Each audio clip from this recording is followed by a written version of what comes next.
தாமிரபரணி ஆற்றில் ஏற்பட்டுள்ள கடும் வெள்ளப்பெருக்கு காரணமாக நெல்லை மாவட்டம் பாபநாசம் கோவில் படித்துறையில் பக்தர்கள் இறங்க தடை விதிக்கப்பட்டிருக்கக்கூடிய நிலையில் கரையோரம் வசிக்கும் மக்கள் பாதுகாப்பாக இருக்க அறிவுறுத்தப்பட்டுள்ளது. கூடுதல் விவரங்களை நம்முடைய செய்தியாளர் குருசரன் வழங்க நாம் கேட்கலாம். குருசரன், மேலும் விவரங்கள். வணக்கம். நெல்லை மாவட்டம் அம்பாசமுத்திரம் மற்றும் அதன் சுற்றுவட்டார பகுதியில் தொடர்ந்து கனமழை பெய்து வருகிறது. இதனால் காரையார், சேர்வலார் போன்ற அணைகளில் இருந்து நீர்பிடிப்பு பகுதியில் கனமழை பெய்து வருகிறது. அணைக்கு வரும் நீர்வரத்து தொடர்ந்து அதிகரித்து கொண்டு இருப்பதால் இந்த நிலையில் அணையில் இருந்து சுமார் 700 கனஅடி தண்ணீர் திறக்கப்பட்டுள்ளது. இதன் காரணமாக தாமிரபரணி ஆற்றில் கடும் வெள்ளப்பெருக்கு ஏற்பட்டுள்ளது.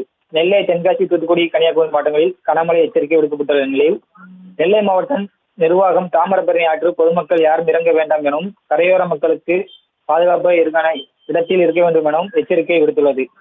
இந்த நிலையில் பாபநாசம் கோயில் வரும் பக்தர்கள் மற்றும் பொதுமக்கள் பாதுகாப்பில் நலன் கருதி பாபநாசம் அருகில் உள்ள விக்ரமசிங்கபுரம் புறங்காவல் நிலையத்தில் போலீசார் தாமிரபரணி ஆற்றில் இறங்க வேண்டாம் எனவும் எச்சரிக்கை விடுத்து வருகிறார்கள்.